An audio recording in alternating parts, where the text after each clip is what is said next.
go, go. Punta muna kami ng sa planta at diretso kami ng SMX. Kahapon walang traffic eh. Wala pa ngayon yung Biyernes. Oh. Wala pa umaga. Sa Quiapo, mamaya pa. May Quiapo traffic na yan. Pero kapag ganito, Saan tayo dadaan bro? Ano, magwi-west? EDSA na lang. Magwi-west ka ba? EDSA na lang. Sigurado ka na walang traffic doon? Pwede naman mag-skyway. Kaso lang mag-bayad to pa. Oo, 300. Oo, ang laki ng bayad nun. Di ba? Pwede naman tayo mag-EDSA. Kasi nung dumaan kayo bro ng Quiapo, saglit lang. Quiapo, pwede rin naman. Walang isang oras. Biyernes naman ngayon. Hindi, ang Biyernes bro, sa Quiapo, may ano, May traffic yan. dun lang sa simbahan. Pero pag umaga, hindi pa. Wala pa, huwag kang paabot ng tanghali, hapon. Yan, ito yung bagong dinidevelop ng Santa Lucia. Oh, bili na kayo sa amin kahit wala kami lisensya. Hinuhuli ngayon eh. Yung mga daw, yung mga... Oo, kailangan may lisensya ka sa DSOD bilang ahente, hindi lang license broker. Nakaraan niyaya ako ni Nino? Ito, ni Guadanyas. Seminar daw ako. Libre naman yun. Kaso hindi ko pinuntahan. Sayang nga eh. Oo, pwede bro. Ako nag-seminar ako sa para magkaroon ng license. Medyo di ko natutukan nga eh. Natapos ako ng seminar. License na lang ang kailangan ko. Sir Ruel, itong kaibigan ko to, ang dami na ng pera nito. Destiny pa rin ba yan? Hindi, sariling kontrata na. Si Apon? Sariling kontrata na. Kontraktor rin bro, pati meron ng glass in aluminum yun eh. Ayos. Oo, meron ng resort yan bro sa sa Tanay, yung Ustingan. Gusto ko nga sana ganun glass yan. Kasi di ako marunong Hindi tayo marunong sa ganyan eh. Oo, ayan. Ito, kayo ang hanap buhay mo kasi ibang hanap buhay. Yung mga buhan ka ngayon, nako. Ito nga lang bro, na lang ako na pumasok. Dito tayo bro sa kanan punta tayo Timberland. Ayan, papalabas po tayo ng gate ng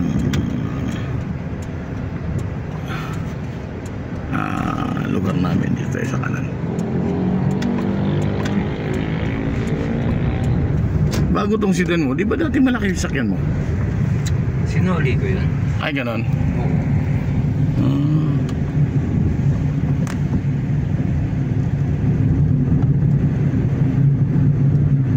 Maganda naman tong Hyundai, di ba? Okay, ang performance ito eh. Tsaka matipid sa crudo. Gasolina. May crudo nito, di ba? Oo. Ang gasolina kasi magandang magandang hatak. Yan ang diling. Crudo, maganda rin. Yung may turbo yun eh. Ganon?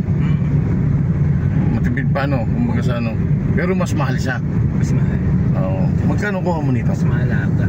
800 lang to, 700 lang to.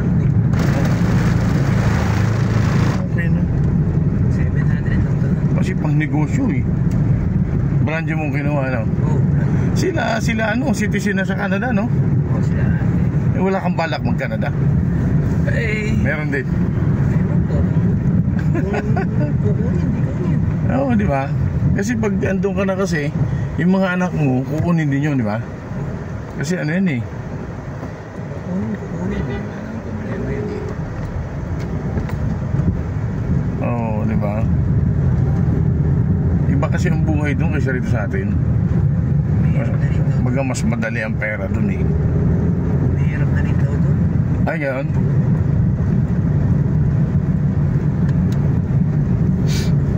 Pamangkin ko nasa London eh, si Christian. Nagtapos ng seaman, sumakay ng barko. Gumalon. Nalungkot sa dagat. Gumalon. Ayaw nang magbarko, kaya yun, nag-London na lang. Kakalungkot na yung cargo. Ay nako, sabi nga niya, para daw siya matililing eh. Cargo? Siguro cargo. Kasi kung luxury naman hindi siya malulungkot. Ang daming chicks doon. Oh.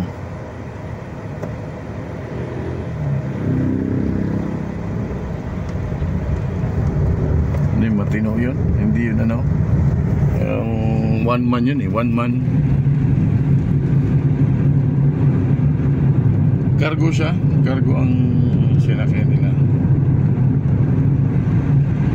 Kinuha din kasi nung girlfriend niya, kasi yung girlfriend niya under salon doon. Oo.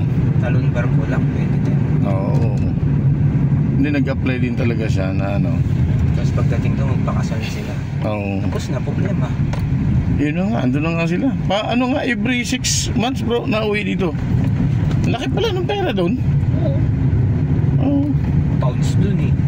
Oo nga pala, ano, kaya pala ano. 80 pesos yun eh. Oo. Kaya ganda, sabi niya, Tito, ba't ako magbabarko? Ito eh. Ibig ko sa barko, ang dami mayaman ha. Yung mga, kasi isang pamangking ko, kapitan na ng barko, laki na sweldo eh. Pero talagang pag hindi na matibay ang loob mo, nako. Lalo cargo yung sinakyan mo, di ba? Oo. Talagang... Si Santa Ana, Mark Santa Ana. Yung isang kaibigan ko dati nakatira sa amin, Texas. Nabaliw dyan. Ay, gano'n? Oo. Binuli ng mga kapro. Mga tagibang lahi. Oo. Binuli ha. Tatapon ka na namin dito ha. Ganon. Ay, gano'n? Oo. Umuwi yun, parang ermitanyo. Na ano siya? Na walang ermitanyo yung tsura. Hindi talaga matibay ang loob mo. Kung hindi ako nag-abroad, hindi matibay ang loob mo eh. Madali ako malungkot, ma-homesick. Tapos pagdating dyan pong kakanan tayong konti, tapos punta tayo sa may basurahan. Andun kasi sa likod niya ng aming factory. Sarap dito kumuha ng bahay. Dito masarap kumuha. Yan tayo kanan. Ay, oo. Dito kumuha. Tapos kaliwa tayo doon. May kakarga lang kaming konting brochure. Sa likod maluwag naman. Brochure o pintura? Hindi kami nagkakargang pintura po. Puro lang kami mga brochure, pintura. Hindi kami nagdadalang pambenta ron. Exhibit lang. Pakilala mo lang yung product, paliwanag mo lang. Ito yung papuntang basurahan. At dito ako nagja-jogging. Nakakarating ako doon po sa basurahan. Basurahan. Ako nakapunta dyan eh. Nung nandito pa ako, ngayon siguro may arthritis na, baka di ko na kayanin. Dapat dahan-dahan siguro, doon ka muna mag-warm up. Pero ang gamot daw ng arthritis, lang eh, exercise mo lang. Diretso ba? Oo, dyan. Di lang, diretso. Ito ba? Hindi. Doon pa sa unahan. Yung abuab, alam mo ba yun? Nakapaghatid ka naman dyan? Barangay yan eh, barangay abuab. Pagdating sa Mitulay, kakaliwa tayo. Ito pinatapon din ang Marikina. Kaliwa tayo. Halos lahat ng pati Metro Manila dito nagtatapon. Oo.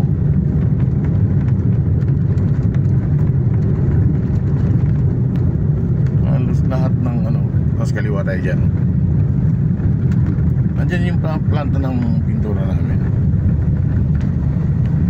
Nag-resign na ako last yung pandemic.